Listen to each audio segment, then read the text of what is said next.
الله الرحمن الرحيم. الحمد لله الذي هدانا لهذا وما كنا لنهتدي لولا أن هدانا الله، وصلى الله وسلم وبارك على نبينا وحبيبنا وشفيعنا يوم القيامة محمد صلى الله وسلم عليه وعلى آله وصحبه ومن تبع هداهم ليوم الدين. أما بعد،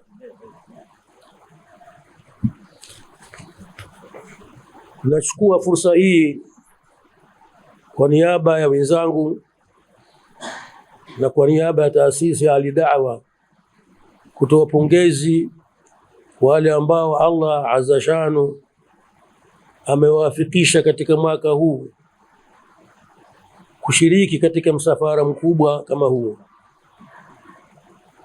Miongoni mwa wanaoshiriki kwa njia ya taasisi ya Al-Da'wa na taasisi nyingine zote, bali na walioshiriki wote katika ulimwengu wetu huu, natoa pongezi, lakini tu pia nachangia kwa kutoa nasaha zangu katika msafara mrefu kama huu. Huu ni msafara mkubwa sana. Msafara wa hija ni msafara wenye historia ndefu sana. Mitume wote wameshiriki katika msafara huu. Katika vitabu vyetu vya tarikhi vinatueleza kwamba Nabii Allah Adam pia alishiriki katika msafara huu wa hija, na usione ajabu kusema hivyo kwa sababu eneo hilo la ambalo hivi sasa ndio ipo Al-Kaaba ni eneo ambalo Allah subhanahu wa ta'ala amelitenga tangu siku nyingi hasa, tangu siku nyingi sana.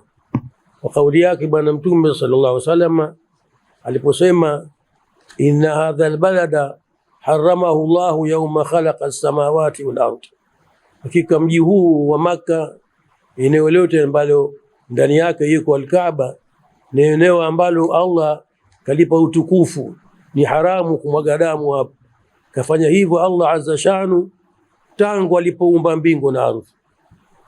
Kwa hiyo mitume wote waliotangulia ni mitume ambao wamehiji katika maeneo hayo, na maarufu sana ambayo athari zake mpaka sasa zipo katika vitabu vya tarikhi ni Nabii Allah Musa. Lakini pia napongeza kwamba wale watakaojaliwa na ushajaliwa kwenda msafara huu wamechukua fursa kubwa sana ya kuweza kukamilisha ibada hii, kwani ni mfano wake ni kama mfano wa kuzaliwa tena katika ulimwengu wetu huu. Kwa mtu ambaye kwamba atafanikiwa katika msafara huu na akipata kabuli, na Allah ajalie sote tupate kabuli, basi ni kwamba amezaliwa upya. Kwa kauli yake Bwana Mtume sallallahu alaihi wasallam aliposema, man hajja lillahi falam yarfuth walam yasbuq raja'a ka yaumi waladatu ummi, yani mtu ambaye kwamba anajaliwa kwenda hija akawa hakufanya mambo machafu na hakufanya mambo ambayo yatamtoa yakamweka nje ya toa yake Allah, basi mtu huyo kaburi yake kwa Allah ni kama mtu ambaye kwamba kazaliwa upya, kama alikuwa amezaliwa na wazazi wake na mzazi wake. Kwa hiyo ni kwamba hija inasafisha madhambi, wala tu usulizani madhambi ya aina gani, kwa sababu madhambi yote yale unayofanya wewe katika ulimwengu Allah subhanahu wa ta'ala ana uwezo wa kuyasamehe. Kwa hiyo tujalie sisi Allah subhanahu wa ta'ala katika wale watu ambao kwamba mfanikiwa katika jambo kama hili. Kwa hakika safari hii si safari ya lengo moja, ina malengo mengi. Safari hii yetu ya hija, kwanza ndani yake pana lengo na nia ya kutembelea maeneo ambayo hayo ndio maeneo yanayohusika katika sheria ya Kiislamu ambayo yanafaa kufungiwa safari. Haya ndio maeneo ambayo kiuislamu yatakiwa yafungiwe safari, nayo ni maeneo haya mawili. Kwanza ni Baitullahil Haram Makkah, na kadhalika Madina ambao ndani yake pana msikiti wa Bwana Mtume sallallahu alaihi wasallam. Na bila kufunga safari kwenda katika maeneo hayo, bila kufunga safari kwenda kuitembelea Makka, au kufunga safari kutembelea Madina uweze kupata maeneo hayo. Yani ndani yake kuna vitu muhimu ambavyo hiyo misikiti mikubwa katika ile misikiti mitatu ambayo Bwana Mtume sallallahu alaihi wasallam akasema la tushaddu rihalu illa ila thalathati masajid. Hakuna msikiti yoyote duniani ambao ni katika sunna kuufungia safari. Uwe uko Istanbuli, uwe uko Moroko, uwezi ukafunga safari na ukanuia kufunga safari kwenda kukaa katika msikiti huo itikafu au kutembelea ikawa ni katika sunna. Itakuwa tu kubwa zaidi labda inajuzu tu, lakini katika sunna misikiti ya kufungia safari ni hiyo tu iliyotajwa na Bwana Mtume sallallahu alaihi wasallam.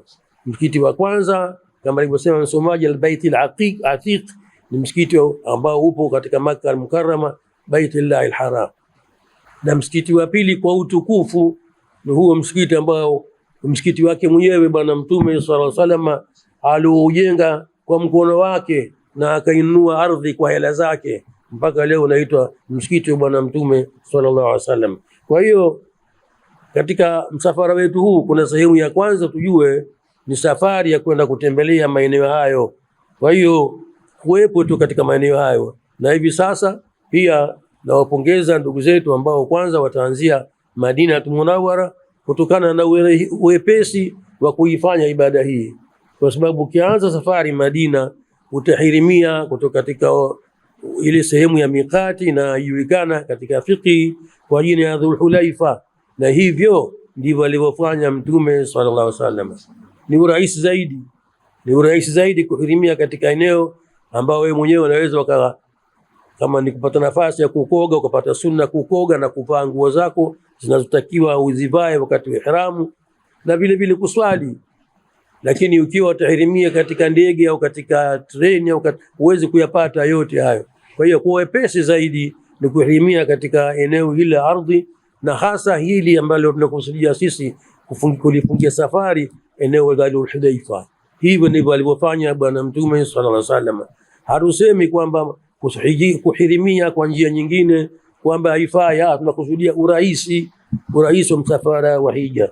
Kwa hiyo sisi tunasisitiza sana watu wanapokusudia, wanaponuia hija, wenda kuhirimia katika maeneo yale ambayo ni rahisi kukaa kunuia. Sasa unanuia hasa kuingia katika ibada ya hija. Kadhalika maeneo hayo kuwepo katika ardhi hii ya Madina kama alivyokusudia, alafu vile vile Makkah al-Mukarrama kuwepo muda wote kuwepo pale, ukumbuka kwamba katika ibada. Muda uko huko Madina, muda uko huko Makkah, basi mwezi mmoja, mwezi miwili, siku ngapi, lakini ujue muda wote upo katika ibada. Usishawishiwe na ushabiki wa kwamba anataka aende wiki moja na arudi. Huyo pengine ana dharura zake za kibinafsi, lakini ukipata fursa kukaa hata mwezi mzima, usichoke, ujue kwamba katika muda wote huo upo katika ibada. Kwa hiyo tu nasisitiza na nasaha natoa kwa ndugu ambao mko tayari kwenda katika msafara huu, mujitayarishe kumcha Allah subhanahu wa ta'ala, mujitayarishe kuongeza ibada zaidi, kuongeza kutenda matendo mema katika kusoma Qur'ani sana katika maeneo hayo, kwa sababu kuna mambo ambayo mawili huwezi kuyapata ukiwa hapa kwetu. Utapata moja tu.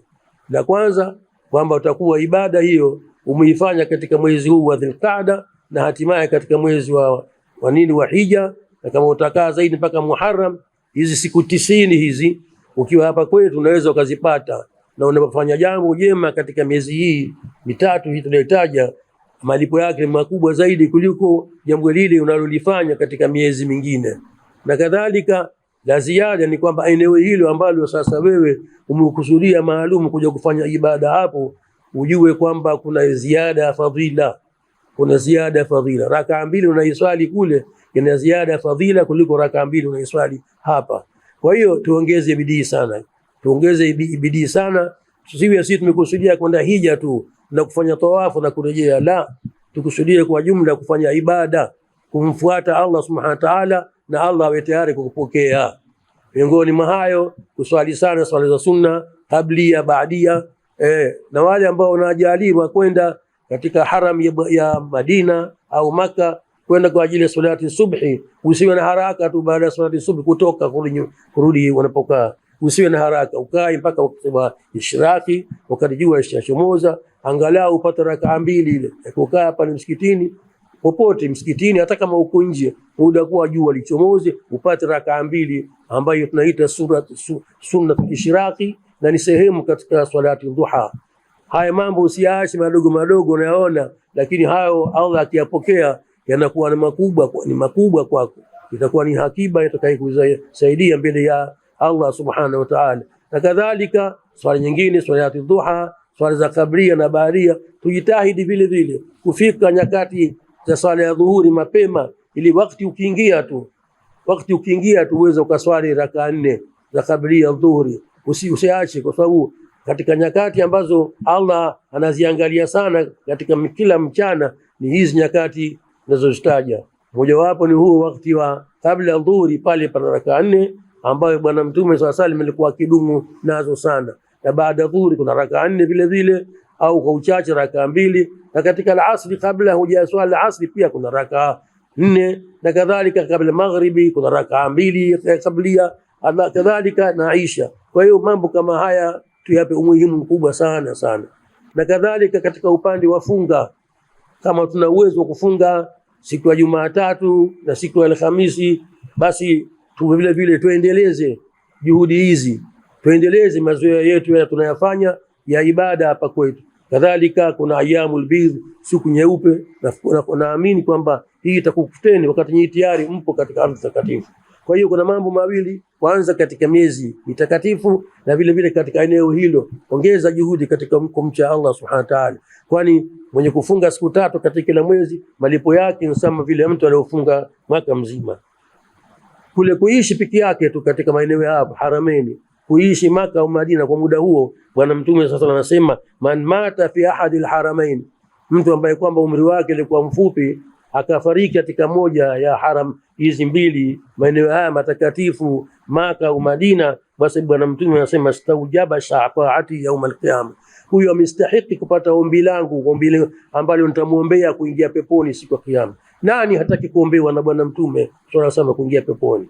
Nafasi hiyo usipoteze nafasi. Na vile vile natoa nasaha kina mama, vile vile mwe mnashirikiana, mnavumiliana, na vile vile mpunguze story kina mama, mpunguze story. Kama kuna mama mmoja anapenda sana kusema sana, huyo muepukeni, hamkuondoka hapa kuna kupiga story. Hapana, stories tuziache huko, na si wanawake tu, hata wanaume vile kuweka vigenge vya story, kuzungumza mambo ya kilimwengu, mambo yanayozungumziwa katika mativi, haya yote yaache. Sisi lengo letu kutoka hapa ni kumfuata Allah subhanahu wa ta'ala, ujipinde zaidi katika kumcha Allah subhanahu wa ta'ala.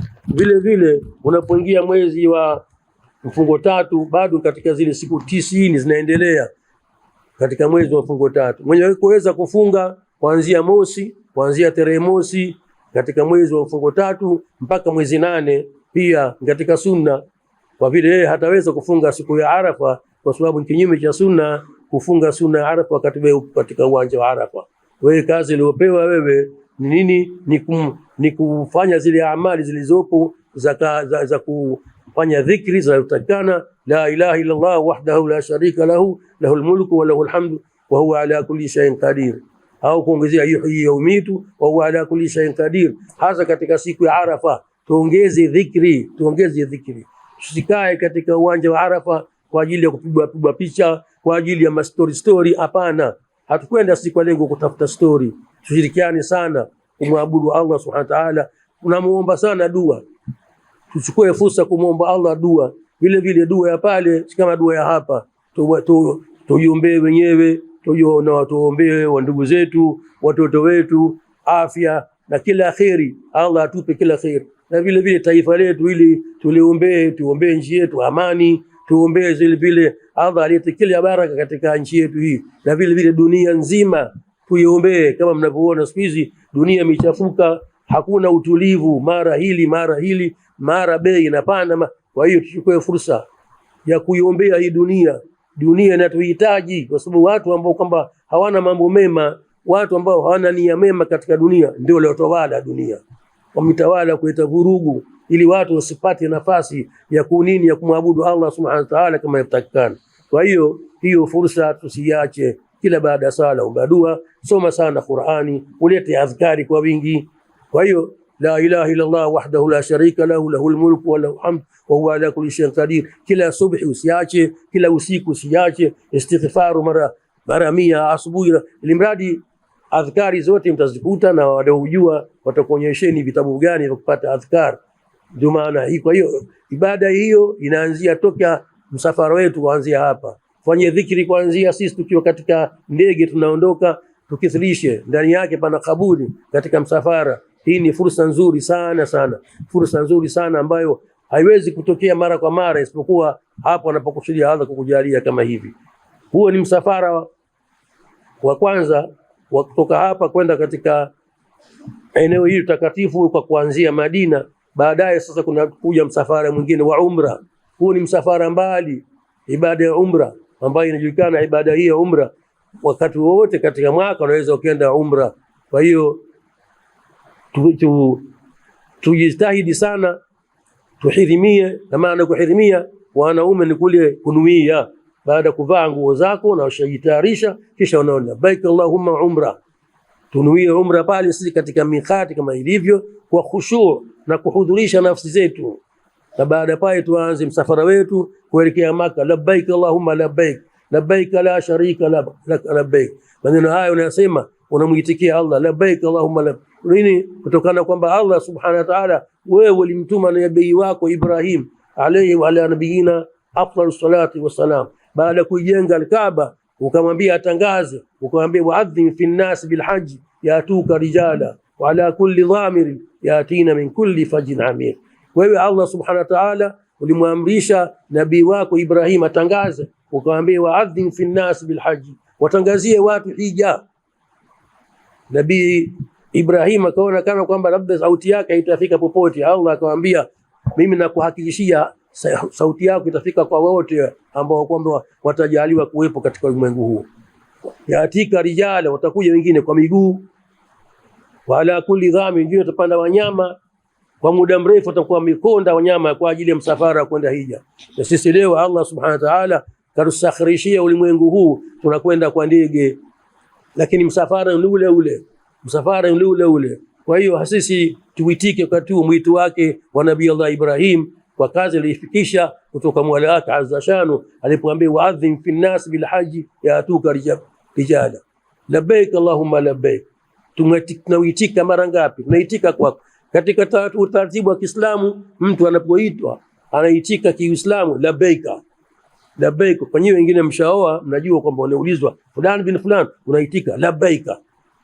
Wengine hawaitiki labbaika mpaka siku ya harusi, lakini siku zote kijana akiitwa na mtu mkubwa anaitika labbaika. Kwa hiyo wewe, huu ni uitiko mzuri sana ambao unajenga heshima. Itika kwa Allah subhanahu wa ta'ala, labbaik Allahumma labbaik. Unaitika mwito wa Nabii Allah Ibrahim aliofanya kazi alioamrishwa na Allah azza shanu. Kwa hiyo tuwe tayari muda huu, tokea sisi tunaitika labbaik Allahumma labbaik. Msafara wote huo sisi kila baada muda labbaik Allahumma labbaik. Na huo ndio msafara wa umra tunaosema wote, mfahamu ni msafara wa ibada. Muda kwa humo ndani ya gari umesinzia, uko macho, ni mradi wewe unamdhukuru Allah, wewe uko katika ibada moja kwa moja. Tusishughulishwe sana vitu vya kisasa, message tuachane nazo. Message mara moja tu, piga simu kuuliza hali ya wanao, hali ya ndugu zako, lakini usijali sana kila saa message mara umeangia. Haya vitu vya message havikuweko kwa lengo letu sisi, imewekwa kwa lengo la wengine. Kwa hiyo tupunguze vitu hivi vya tashwishi za kilimwengu, sisi tuwe na Allah subhanahu wa ta'ala. Kwa hiyo ukirejea baada hapo hija, utakuwa umezaliwa upya na mama, na Allah ajalie hiyo hivyo. Kwa hiyo tukifika Baitullah al-Haram ndio mambo ni yale tuongeze ibada yetu kama inatakikana. Lakini ikiwa wewe huwezi kufunga katika siku 9 zote za 10 la mwanzo lile la mwezi wa Muharram, kwani hakuna siku ambazo michana bora, hakuna michana bora katika mwaka mzima. Hakuna michana bora katika mwaka mzima kuliko michana ile ya kuanzia mosi katika mwezi wa Dhulhijja mpaka 9. Hakuna michana bora kuliko hiyo. Hizi siku 10 za mwanzo hakuna, hata mchana wa Ramadhani haufiki hapo. Ramadhani kuna utukufu katika mwezi, katika usiku. usiku wa Ramadhani, masiku ya Ramadhani na utukufu wake ambayo hakuna katika mwaka mzima masiku matukufu kama Ramadhani, kwa sababu ndani kuna Lailatul Qadri. Katika mwezi wa Dhulhijja hakuna mchana ambao kwamba bora kuliko michana hiyo, na ndani yake kuna siku tukufu, siku ya Arafa.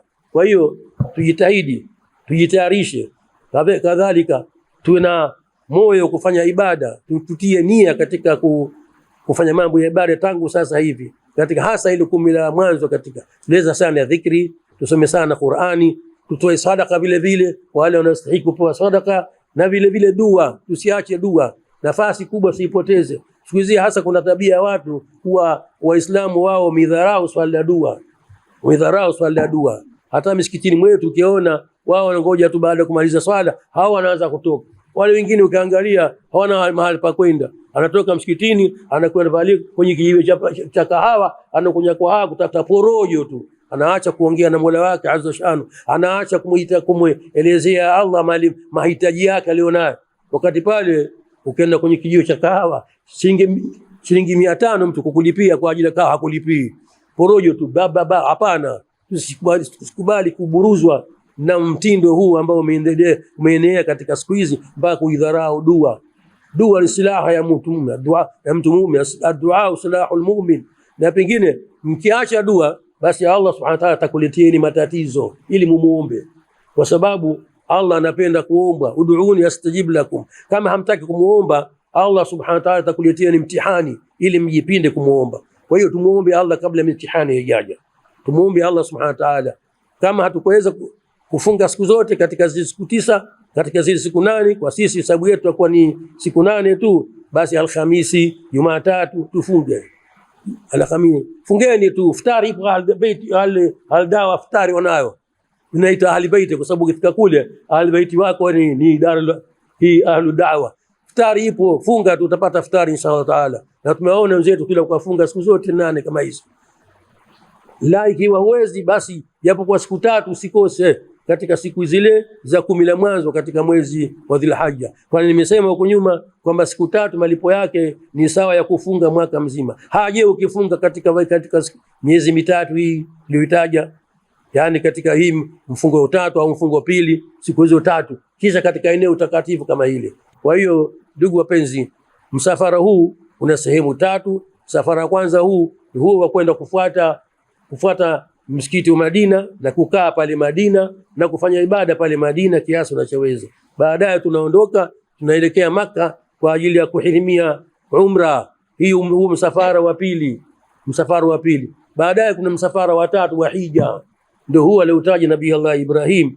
Allah subhanahu wa ta'ala kwa lugha yake mwenyewe kwa kuzungumzia kwamba amemwamrisha Nabii Allah Ibrahim, akamwambia uadhin fi nnas bil haji yatuka rijala. Allah kamgarantii mtume wake yatuka rijala, watakujia watu kwa miguu, wanakwenda watu kufuata hija, watakuja wengine wameenda wanyama, watakuja tu. Wewe sisi tunaona miaka mingapi watu wanakwenda hija, miaka mingapi?